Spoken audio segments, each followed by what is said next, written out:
Shalom, senang kembali dalam program Deep Talk with Pastor. Kita melanjutkan pada Rasional Kitab kita pada episode kali ini, saudara ya. Dan seperti biasa, sebelum kita masuk dalam pembacaan Alkitab kita di Yeremia pasal 10 pada episode kali ini, kita minta Roh Kudus tolong kita agar memberikan hikmatnya, pencerahannya, sehingga yang kita baca nanti paling tidak semua kita mendapatkan rema darinya. Ya, tundukkan kepala kita doa. Bicara kepada kami, Roh Kudus, terima kasih buat segala-galanya sebelumnya.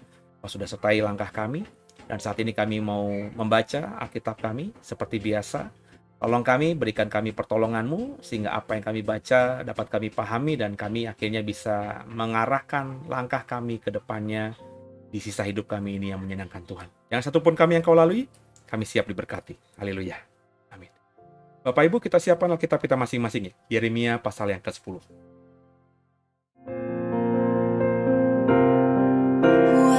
Seribu rebah di sisiku, Kau tetaplah Allah penolongku. Walau 10.000 rebah di kananku, takkan ku goyah sebab Yesus sertaku. Ya, Yeremia pasal yang ke-10, Bapak Ibu. Perikopnya Allah yang hidup dan berhala-berhala. Kita baca ya. Saya baca, Bapak Ibu bisa mengikutinya, membaca juga dalam hati atau dengan suaramu, ya. Monggo kerso, atau kalau tidak berkenan membaca, didengar dengan sungguh bersama saya. Dengarlah firman yang disampaikan Tuhan kepadamu, hai kaum Israel. Beginilah firman Tuhan. Janganlah biasakan dirimu dengan tingkah langkah bangsa-bangsa, dan janganlah gentar terhadap tanda-tanda di langit. Sekalipun bangsa-bangsa gentar terhadapnya, sebab yang disegani bangsa-bangsa adalah kesia-siaan. Bukankah berhala itu pohon kayu yang ditebang orang dari hutan, yang dikerjakan dengan pahat oleh tukang-tukang kayu? Orang memperindahnya dengan emas dan perak, orang memperkuatnya dengan paku dan palu supaya jangan goyang. Berhala itu sama seperti orang-orangan di kebun mentimun. Tidak dapat berbicara, orang harus mengangkatnya, sebab tidak dapat melangkah. Janganlah takut kepadanya, sebab berhala itu tidak dapat berbuat jahat, berbuat baik pun tidak dapat.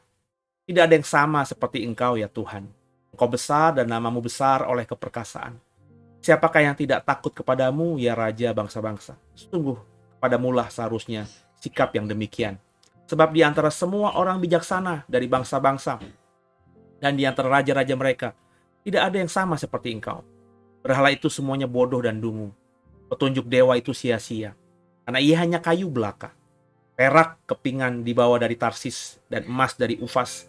Berhala itu buatan tukang dan buatan tangan pandai emas. Pakaiannya dari kain ungu tua dan kain ungu muda, semuanya buatan orang-orang ahli. Tapi Tuhan adalah Allah yang benar. Dialah Allah yang hidup dan Raja yang kekal. Bumi goncang karena murkanya, dan bangsa-bangsa tidak tahan akan geramnya. Beginilah harus kamu katakan kepada mereka. Para Allah yang tidak menjadikan langit dan bumi akan lenyap dari bumi dan dari kolong langit ini. Tuhanlah yang menjadikan bumi dengan kekuatannya, yang menegakkan dunia dengan kebijaksanaannya, yang membentangkan langit dengan akal budinya. Apabila ia mendengarkan suaranya, menderulah bunyi air di langit.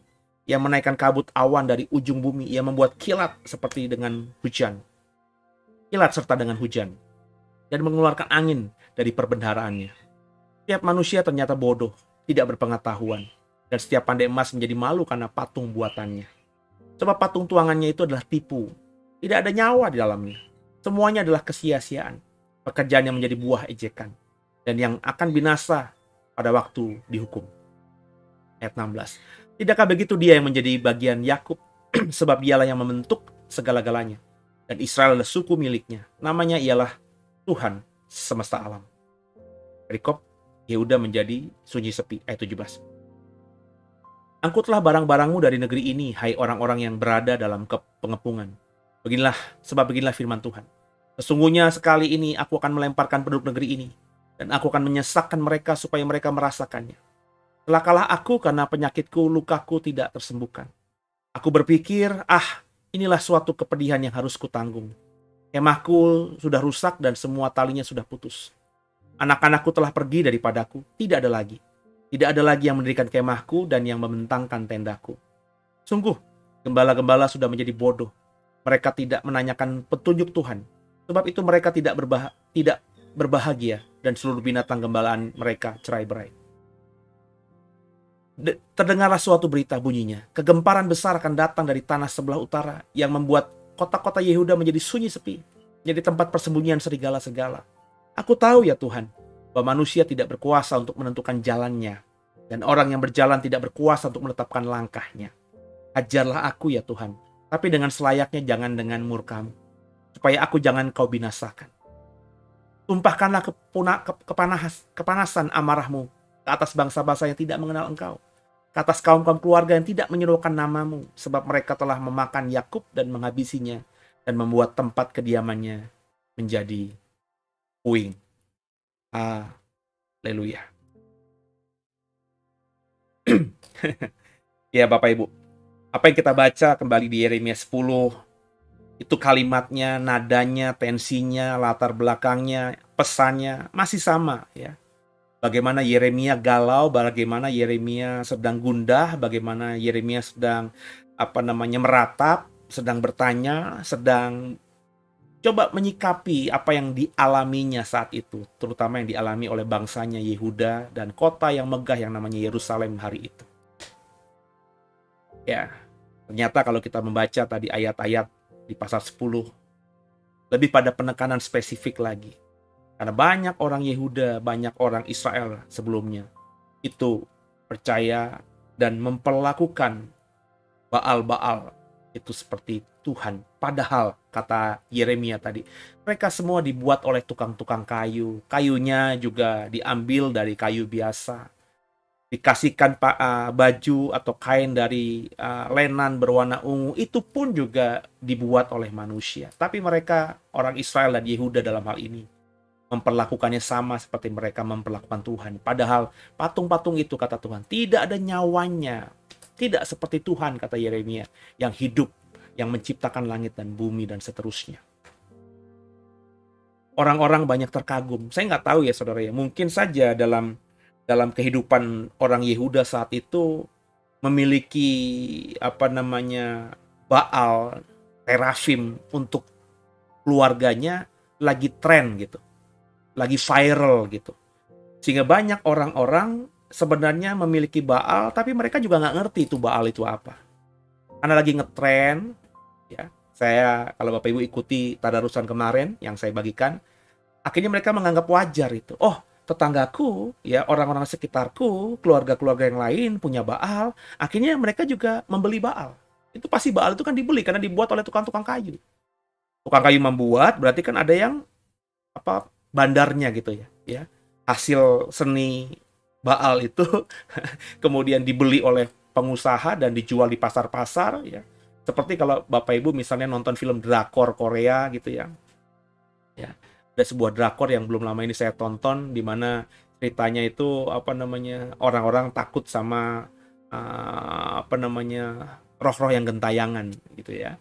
Terus akhirnya ada dukun yang mengambil kesempatan itu dengan membuat jimat begitu. Ayo beli jimat ini supaya roh-roh itu tidak mengganggumu. Ya, akhirnya dibeli. Orang-orang tadinya tidak mau beli, tapi kadang lihat semuanya beli ya, dan mereka juga karena ketakutan ya, karena mendengarkan informasi-informasi yang mengerikan, akhirnya mereka ikut beli. Sama yang terjadi dengan Yehuda. Apa yang mau dikerjakan oleh Babilonia dengan menyerang Yehuda itu kan nggak kayak perang sekarang gitu. Maksud saya kalau perang 2023 hari ini, ujuk-ujuk nih tiba-tiba aja gitu, misalnya Indonesia mau perang sama Singapura, tiba-tiba aja ya, Presiden Indonesia, ayo kita perang sekarang ini, emosi gitu ya. Langsung itu bisa perintahkan Panglima Tentara Indonesia untuk menerbangkan semua pesawat tempur dan mengarahkan kapal-kapal perang dan rudal-rudalnya ke Singapura, begitu pula sebaliknya. Sehingga perang di 2023 itu, perang yang seperti itu ya, itu bisa terjadi sangat cepat. Ya, kalau tidak mobilisasinya besar ya, dalam waktu beberapa hari bisa itu angkatan perang kita langsung menyerbu dan menggempur Singapura, begitu pula sebaliknya. Tapi zaman dulu kan nggak begitu. Peralatan tempur zaman dulu kan, peralatan perang zaman dulu kan nggak secanggih sekarang. Mereka masih menggunakan kuda ya, jalan kaki. Jadi bayangin kalau pasukan Babel itu mau menyerang Yerusalem, ya, Yehuda, itu kan perjalanan mereka itu pasti udah kecium, saudara. Itu bisa berbulan-bulan mungkin, berminggu-minggu mungkin. Ya, mata-mata atau orang-orang yang ada di di perjalanan tentara Babel menuju ke Yehuda ini, mungkin yang pro Yehuda sudah bisa lebih dulu memberikan informasi. Kalian mau diserang, kami sudah melihat ada bangsa besar, bangsa Babel.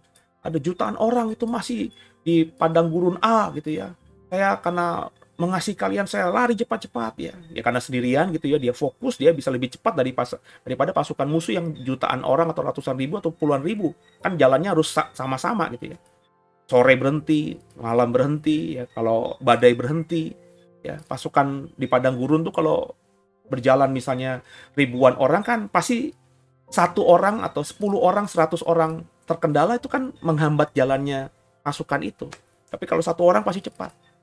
Jadi berita tentang Yehuda akan diserang itu sudah didengar oleh orang-orang Yehuda.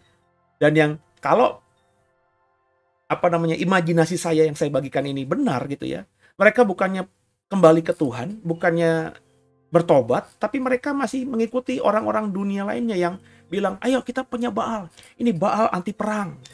Ini Baal anti Babilonia. Mereka lebih percaya hal-hal seperti itu daripada bertobat sungguh dan mengandalkan Tuhan.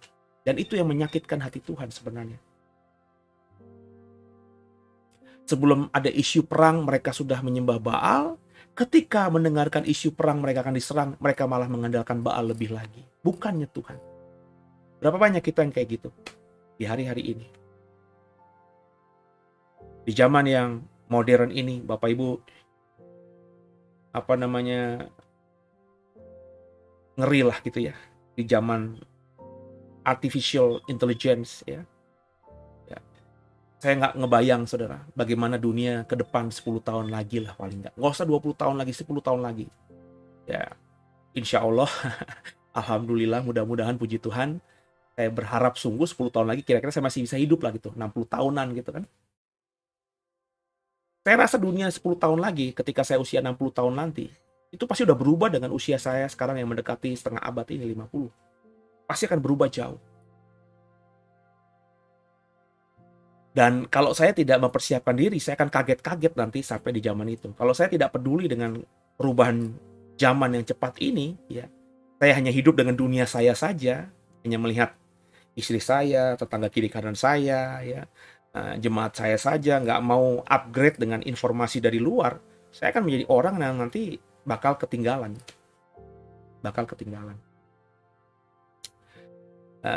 Ya contoh aja ya. Ketika saya kan mau bikin sekolah Alkitab ya, lewat membership. Ini kan terobosan Bapak Ibu. Kalau sekolah Alkitab lain itu masih offline, datang ke kelas ya. Ada juga yang bikin via Zoom gitu ya. Dengan mendaftar gitu ya, mendaftar juga ya dengan teknologi yang agak ribet, administrasi yang agak ribet. Sekarang saya mau pakai membership gitu. Jadinya saya nggak butuh admin lagi gitu. Admin dalam artian, ayo yang daftar siapa ya, terus diteleponin, udah bayar uang sekolahnya belum. Saya menggunakan teknologi YouTube aja gitu. Bapak Ibu yang mau ikut sekolah Alkitab saya, sekolah Alkitab The Way, bayar membership nggak sampai 50.000 per bulan, Bapak Ibu akan setiap minggu mendapatkan materi tentang topik yang sedang akan dibahas. Maret nanti kita akan masuk di materi eskatologi, doktrin akhir zaman. Nanti kedepannya ada lagi, karena kelas ini kan sudah berjalan juga, tapi bukan lewat YouTube membership, tapi lewat lainnya gitu ya. Nah ini mau saya pindahkan ke situ semuanya. Ketika saya bilang sama teman-teman saya yang relatif lebih pintar kalau ngomongin teologi ya, karena mereka sudah doktor teologi ya, bukan 1-2 orang, saya hubungi beberapa. Saya bagikan nih visi saya gitu ya. Coba deh kalian sekolah teologi juga, coba bikin ini ya. Jadi kalau ada yang bikin sekolah teologi atau punya sekolah teologi itu tenaga administrasinya itu butuh 3 orang, 4 orang ya. Dengan kecanggihan zaman dan YouTube lah paling nggak perlu admin gitu ya. ya. Dan kita juga bisa ngajar ya nggak terlalu taklek waktunya. Karena kalau di YouTube kan saya mau ngajar kapan aja, kan yang udah jadi membership bisa ngikutin. Nggak harus kita buat jadwal misalnya hari Kamis, Jumat, Sabtu, Minggu. Ya, kalau kita buat jadwal seperti itu, buat apa masukin ke YouTube? Kita buat kelas yang biasa aja. Ya. Jadi saya bikin di YouTube ya.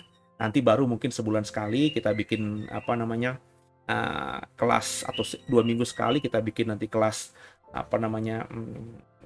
tanya jawabnya begitu ya. Mungkin nanti kita bisa pakai Zoom kah, atau kita nanti bisa live chat di YouTube juga. Ya. Tapi intinya materi saya bisa bagikan ya. Nanti peserta bisa dengerin atau lihat kapan saja. Nanti ada waktu kita kumpul-kumpul untuk sharing tentang materi itu. Bisa seminggu sekali, 2 minggu sekali. Ya kita lihat nanti gimana ya. Karena ini kan belum berjalan, saya juga belum tahu.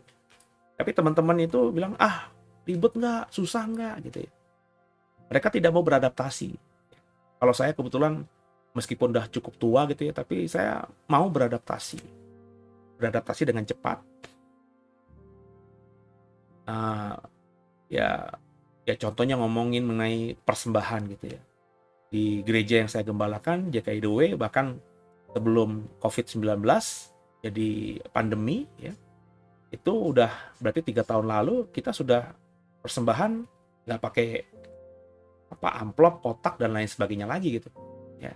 Pokoknya udah taruh aja scan barcode gitu ya, nomor rekening di layar gitu ya.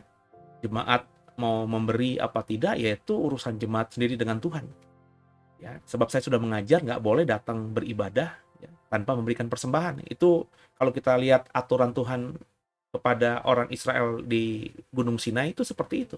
Ya, itu yang dilakukan oleh orang Israel terus sampai akhirnya ya Bait Allah hancur, gitu ya, nggak ada lagi sekarang. Itu terus dikerjakan karena itu perintah Tuhan.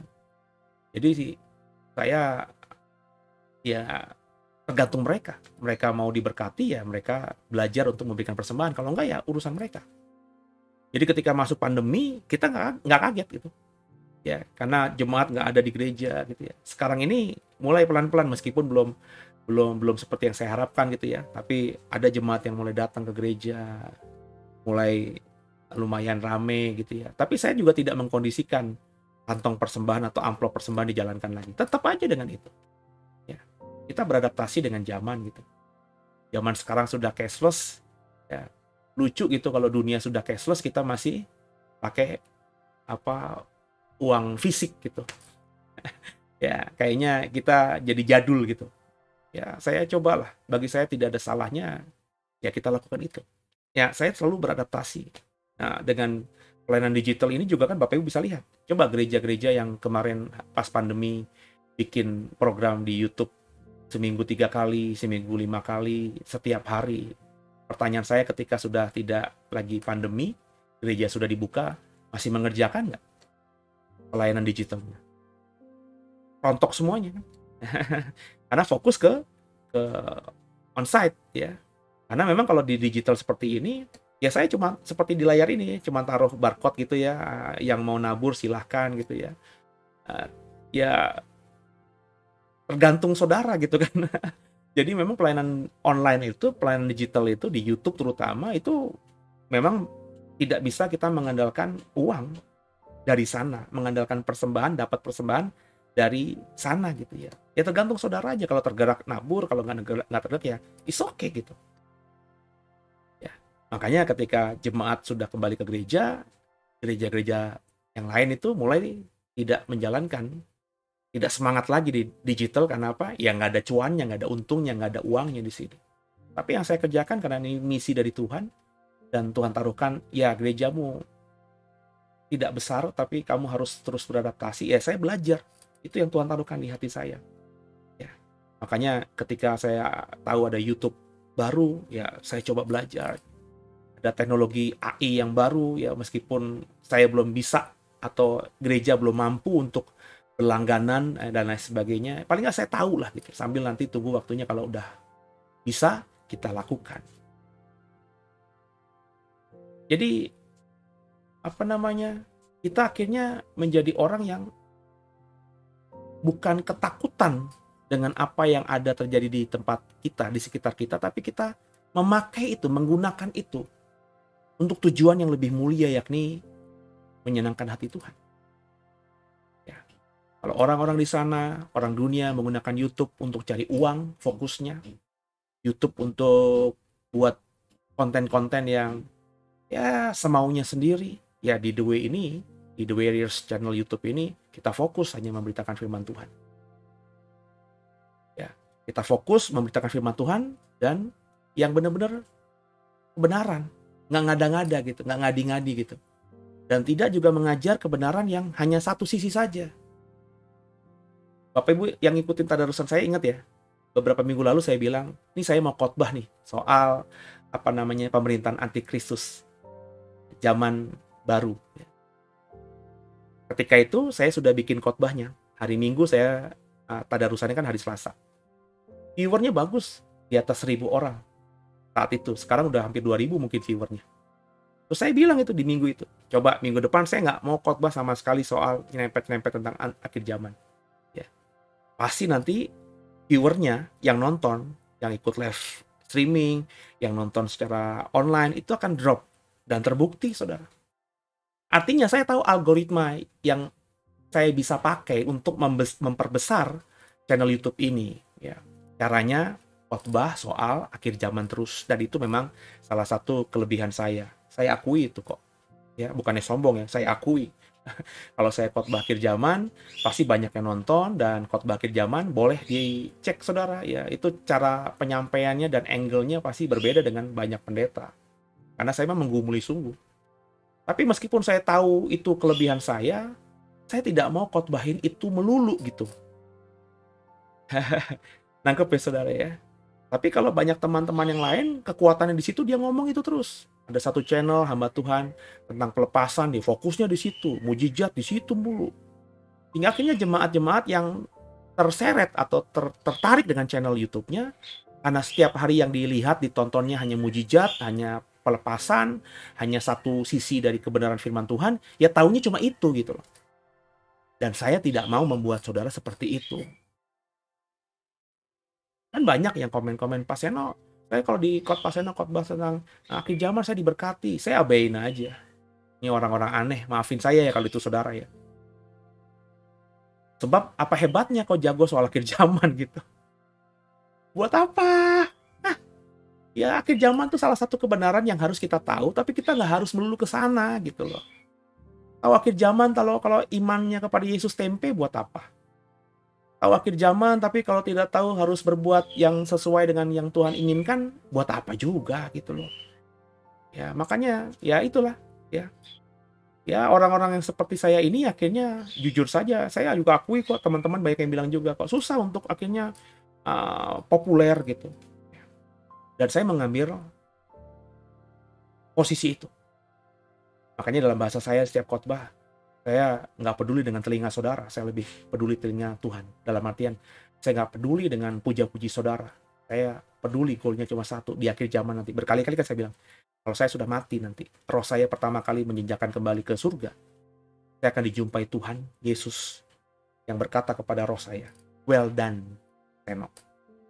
Kerjaan lo di bumi keren banget. Itu doang mimpi saya. Saya nggak peduli dengan apa yang diharapkan oleh dunia.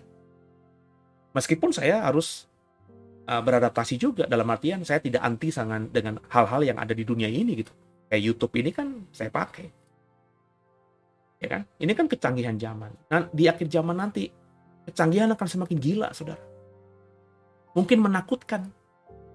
Dan kalau saudara memang tidak punya iman yang benar sejak sekarang, saudara nanti akan mentuhankan itu. Ketika nanti ada penghukuman Tuhan soal gempa bumi lah, bencana-bencana alam yang kita bisa baca di kitab Wahyu, saudara nanti lebih mengandalkan teknologi manusia dibandingkan mengandalkan Tuhan. Loh, itu kan sejarah selalu berulang. Di zamannya Yeremia begitu nih. Ya. Di zaman Yeremia, orang-orang Yehuda, orang-orang Yerusalem sudah dengar nih, kita akan diserang sama Babilonia. Pasukannya sudah menuju ke sini. Mungkin dalam hitungan bulan depan, dalam hitungan minggu depan, kita akan benar-benar dikepung dan mengalami peperangan dan kita bisa bahaya. Maka mereka yang ketakutan ini bukan kembali bertobat kepada Tuhan, Tapi karena sudah terbiasa ya mengandalkan dunia, ya mereka akhirnya ikutin orang dunia. Dengan cara apa? Mereka beli berhala, beli Baal, beli terafim, dan mereka berdoa mengandalkan hidupnya agar dilindungi oleh buatan-buatan kayu yang mereka sebut Baal atau ilah atau Allah atau Tuhan itu. Nah, bagaimana saudara di hari ini habis dengar khotbah saya? Habis dengar tadarusan ini? Sudah benar hatimu benar-benar melekat sama Tuhan? Kalau enggak, saudara nanti akan terhisap menganggap apa yang kau dapatkan dari dunia itu bisa membuatmu safe. Enggak. Kita tetap harus bekerja. Kita harus tetap berusaha. Buka bisnis baru, menjalankan bisnis dengan benar, bekerja dengan benar di perusahaan yang sekarang ini kita bernaung. Kerjakan itu. Tapi bukan itu semua yang akan menyelamatkan kita. Dari semua itu kau dapatkan uang, kau bisa beli semuanya. Bukan itu semua yang akan menyelamatkan saudara. Kalau kau benar-benar Kristen sejati, yang bisa menyelamatkan saudara hanya Tuhan. Kalau hari ini kau belum sadar akan hal itu, maka kau nanti pasti seperti mengulangi kebodohan orang Yehuda. Akan lebih mengandalkan dunia dan akhirnya binasa. Penghukuman Tuhan malah berlipat kali ganda atasmu. Dan selalu saya bilang, penghukuman Tuhan itu mengerikan. Dahsyatnya luar biasa. Nggak ada orang bisa menghindarinya. Semoga dipahami, dicermati, dan jangan arahkan dirimu pada penghukuman Tuhan itu. Tobat sekarang. Haleluya.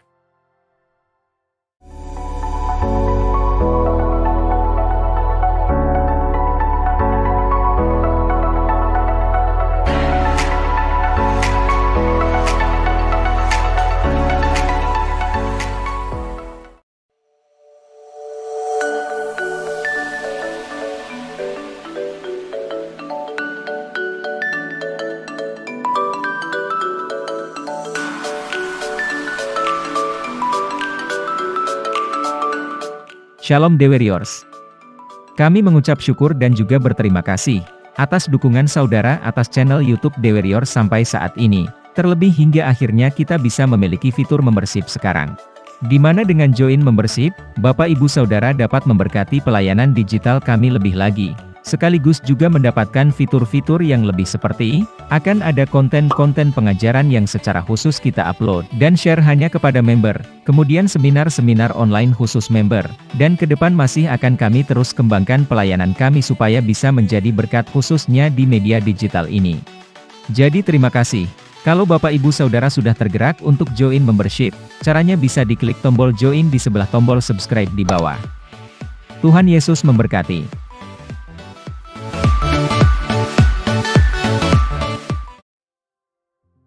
Ya, saudara, sama-sama kita belajar ya dari rema yang saya dapatkan. Kalau Bapak Ibu mendapatkan rema yang lain dari Yeremia 10 yang barusan kita baca, monggo silakan ya. Bagikan di kolom live chat atau bagikan di kolom komentar supaya memberkati banyak orang dan saya tentunya ya. Karena saya pasti kalau Bapak Ibu membagikan sesuatu yang Bapak dapatkan, saya akan baca dan saya suka mendengarkan, saya suka memperhatikan apa yang orang lain bagikan itu. Ya, itu tipikal saya emang. Saya suka memperhatikan orang. Jadi ayo bagikan berkatmu, kita saling memberkati. Intinya, sebelum kita akhiri, kita harus benar-benar bijaksana. Jangan sampai nanti terhisap oleh dunia. Sehingga kita bergantung pada dunia dan bukannya pada Tuhan. Semoga Bapak Ibu paham semua tadi. Tundukkan kepala kita doa. Makasih Tuhan Yesus buat segala-galanya. Terima kasih, luar biasa. Kami mendapatkan pencerahan pada episode kali ini. Ampuni segala dosa kami, Yesus Kristus adalah Tuhan Juru Selamat kami hidup. Dan ke dalam tangan-Mu lah kami serahkan tubuh, jiwa, dan roh kami. Haleluya. Bapak Ibu biji mata Tuhan, sampai jumpa di episode besok. Ya. Tuhan Yesus memberkati semua. Tetap semangat, God bless you.